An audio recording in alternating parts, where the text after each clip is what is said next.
Another video today. Walmart type out here. Today's video, sorry. I'm a little bit tired, but excited because something happened at the end. I'll explain at the end of this video that got me super excited. Or it might come up in the middle of the video, but super strange how God works, but it's strange and I wouldn't be able to understand it, but He knows. And I'll explain that during this video. Today's video is going to be talking about God and your finances. So the title of this video is going to be how to submit your finances to God. And from my understanding,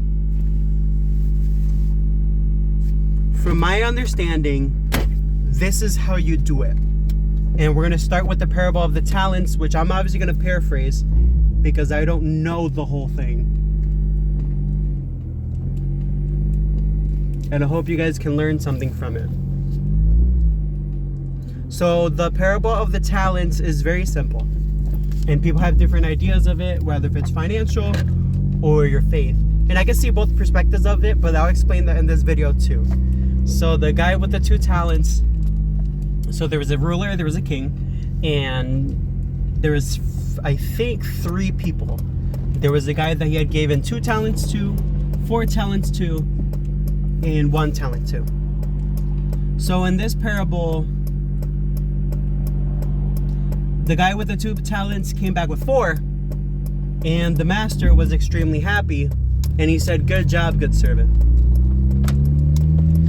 The second servant had 4 talents, obviously paraphrasing, making this clear, and he came back with 8 talents. The master said, "Good servant, you've done well for me," something like that. Now the person with the last talent only had 1 talent. And that 1 talent, he decided to hide it and not put use to it. And so he came back, and I'm sorry for the beeping, but that's my car asking me for my seatbelt. Came back, and the master said, "Oh, you didn't came back with anything, blah blah blah, this is that," and he was very disappointed in him. And at the end, it explains in the verse that for the person that doesn't do much or is lazy or lazy, I guess, or idling, is the person that ends up feeling the darkness and where there will be gnashing of teeth and blah blah blah. So what does this Bible verse teach us? What this Bible verse teaches us is that we're gifted on this earth, and God gives us talents that we can use. So what happens if we don't use those talents? We won't get a return on our investment, you know. If I'm a mechanic and I don't go inside my job and be dedicated, or don't do things in a reasonable manner, or I don't even complete the job, what do you expect to happen? Nothing's gonna happen. You know, the talent that you put into whatever you're doing and you don't do it, you're not going to get a return back for it. If you don't work and you're lazy and you're staying at home and you have bills that are due and you sit around and do nothing, you know, do you really expect to get paid for doing nothing at home? Absolutely not. You won't. There has to be some type of work that you put in, and there will always be a return for work that is put in. If you don't, it's like almost like reaping what you sow. You know, if I just stay home and do absolutely nothing, and I expect a return out of doing nothing, I'm not going to get anything back from it, you know. But if I stay home and I decide to say, you know what, I'm going to do content creation and I'm going to upload a YouTube video like I'm doing now, that might reap a return of me saving somebody's soul, or it might reap a return of giving somebody advice, helping them, you know. Because at the end of the day, we're all on this earth to help each other out, you know. And I'm always asking people for advice, and that's what we're here for, to give each other advice, to be amazing people, and to fail and get ourselves back up again. That's what we're here for, really. And the parable of the talents, it explains that, is that we need to be fruitful people. We need to be people who are hardworking and encouraging and motivated to do good and to bring people closer to God, which comes to the faith aspect of this, is that the talent is, what did you use your faith for? It can also be a faith thing. It's not only a financial thing. Did you use your faith to save people? And if you didn't use your faith to save people and you only used it to keep it to yourself, it's not being fruitful. And those people that don't share the gospel end up, the Bible verse explains that. And you can take that to that aspect too, is if you're not sharing the Bible with people, rather if it's a couple of verses or doing a couple Bible studies or at least hanging out with them so that they know God, at least then you're not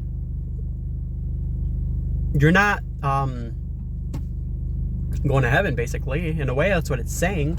That's what I got from it. And again, it's not a Bible verse to scare you. It's more as of it's an awareness.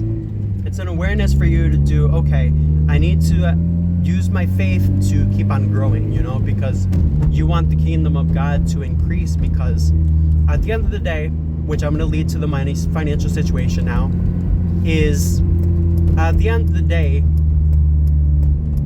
you're reaping what you're sowing, but if you're idling and doing nothing, you're not going to benefit much from it. So if God gives you, for an example, $500, and with that $500, you have to manage your bills, you have to manage, let's say you're a 15-year-old and you have $500, that can reasonably pay off a phone bill, and then whatever's left over is for you. If you use that money and you just blow it all on candy, you blow it all on lavish things, and you're left with nothing, how do you expect God to come through and give you more when you're not using the money that God gave you? Again, this is God's money. This isn't your money. The situation that you're in is because God put you in that situation. Where if that job paid you $15 an hour, or if that job pays you $50 an hour, that's a true blessing in and of its own. And you have to be thankful that God at least gave you a job, and you have to learn how to manage that. Because that's a true blessing in and of its own. You have to be grateful. You have to wake up feeling amazing, the fact that you're at least working and not suffering. And you have to wake up with a mentality of, I have to learn how to manage this.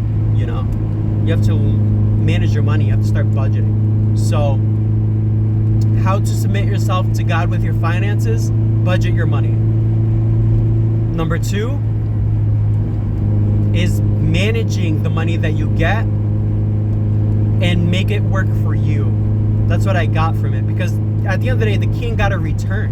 What's my return? And God kind of expects the same thing from us when he puts his blessings and his lessons into our heads, is he expects a return from that. Like anybody else would, in a relationship, in your family, your kids even, you expect a return out of your kids. When you give them lessons about life, you expect them to keep on following within those lessons and to stay motivated. Obviously, you're going to give them that motivation as a father, but at the end of the day, they have to make a decision whether if they want to take your advice or not. And if they do, you expect a return. And if they don't, you teach them, you help them get back up again so that they can learn that lesson. And I'm not even a parent, but that's what the Bible verse explains, is that. So budget your money, super important. That's how you submit yourself with your finances with God, is you budget your money and you control your urges. Again, controlling your urges shows a form of submission towards God. You're not going into your cravings of buying this item, going into your cravings of wanting the expensive stuff, You're using the resources that you have to do better for yourself. If I'm a mechanic, and my blessing in my life is God gave me the talent of being a mechanic. Let's say I just use that money and I blast it on candy. That's not really using his blessings that he put into my life and the talent that he gave me to be fruitful, But if I use that money that he gives me to get better tools, to increase my toolbox, and to increase my knowledge in cars, that's being fruitful.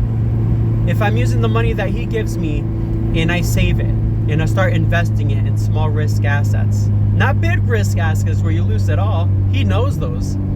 but those assets that are going to be grateful and fruitful. He knows that. And he's going to make those assets reap in your favor. But he's not going to make those assets reap in your favor, the ones that are big risk, or the ones that seem a little bit dumb, you know? He's not going to make those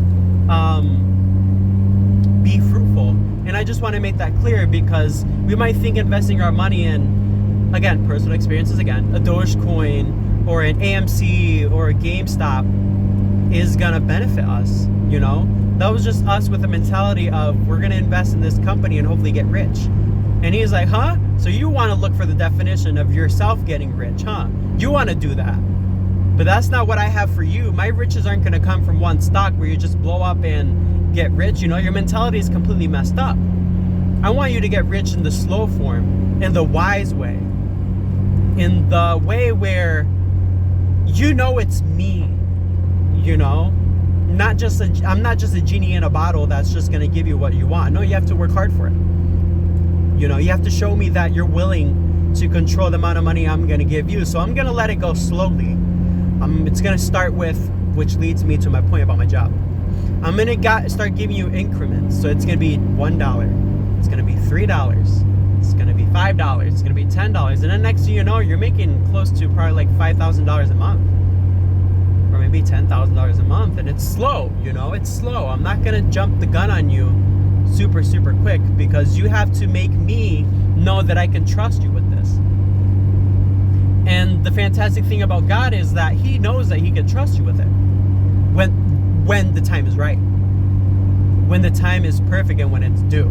He's not going to give it to you one shot when you're blessing your money on Pokemon cards, Yu-Gi-Oh cards, and casinos, you know. And I learned that the hard way, you know. I went to the casino, spent $60, and I expect to get a return back. And no, it doesn't work like that, because the casino is there to take your money and make a profit off of you, and that's really it. That's all a casino is. God didn't create casinos, so how do you expect God to bless you through a casino? And that's my naive mentality. You know, I expect God to give me a return on something that he didn't create. He didn't create that. He didn't create casinos. The United States of America did. And like I said, this video is going to be pretty long, so get comfortable in it.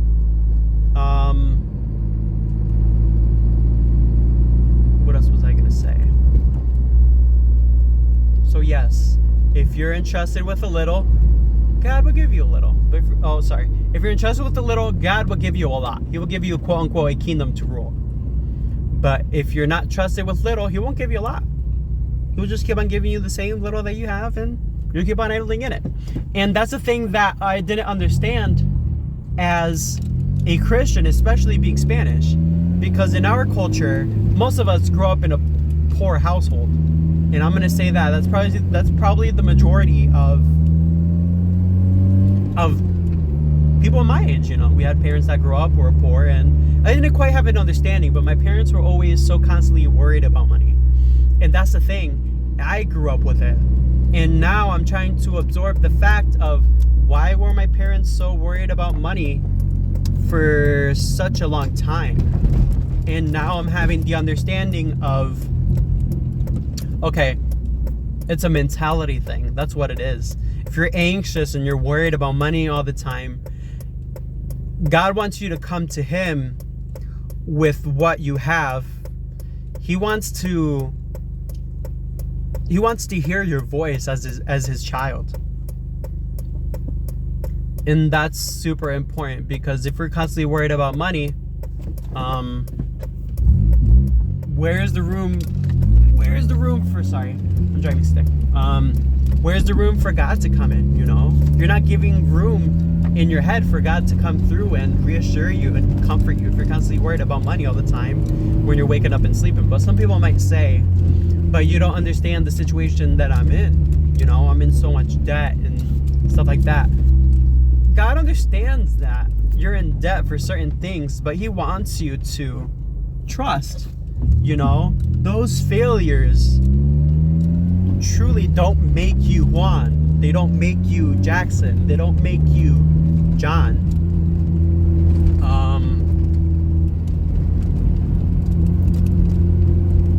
And That's what it is, you know. God just wants you to come where you make a mistake in your finances and you talk to him, you know. And he will adjust and he will try to help you as much as he can. But he can't help somebody that's super stubborn. That's the issue. Is that you can't help somebody that's always in his own way. That's always thinking about himself or thinking about other things besides God. You know, you're not giving him room to improve. And that's where he needs to come in and improve your life for you again. Because you can't do it alone with your little tiny puny brain. You know, his brain is, I created all things. You know, he created everything since Genesis. He's created it all. But again, if you realize in the Bible again and again, humans are vicious. Humans are self-destructive. We're self-solution makers, and that's not what God calls you to do. God doesn't call you to be self-destructive and to make your own solutions, and because he knows how destructive we can be. Cain and Abel, Israel, with making their own kingdom full of all these sins and stuff, you know. And what happened in the end? The flood of Noah, and many of other things. I don't want to say too much because I don't want this to come off like rather like I know it all, or more as of like a misinterpretation of my words, you know. But obviously everything that I'm saying I'm paraphrasing, but there's stories in the Bible that everyone knows about, you know. And we all have a point as humans where we fail and we make mistakes. And it's very clear in the Bible what happens after. Is usually God ends up wiping them out. And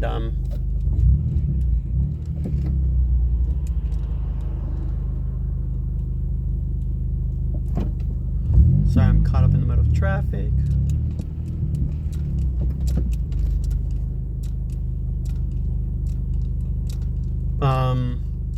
And that's what I really have to say about that Bible verse specifically, and trusting God with your finances, is that you need to trust him with your finances, and you do that by budgeting and stop living the lavish lifestyle that you're living by wearing designer clothing or buying the most expensive watch you see, or not budgeting your money and saving your money, because that also implies to the fact of, again, I don't want you guys to get confused that hiding your talents is saving your money.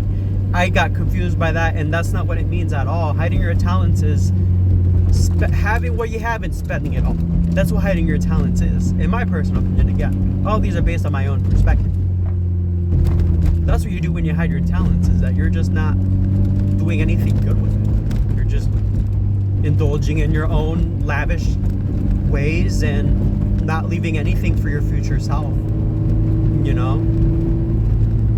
So budget your money, look at where you're spending money lavishly on, and trust him, you know. Don't be worried about what you will eat or what clothes you're gonna wear. Again, another Bible verse again. For look at the birds, they eat. Do you see them worrying about the life that they have? No, absolutely not.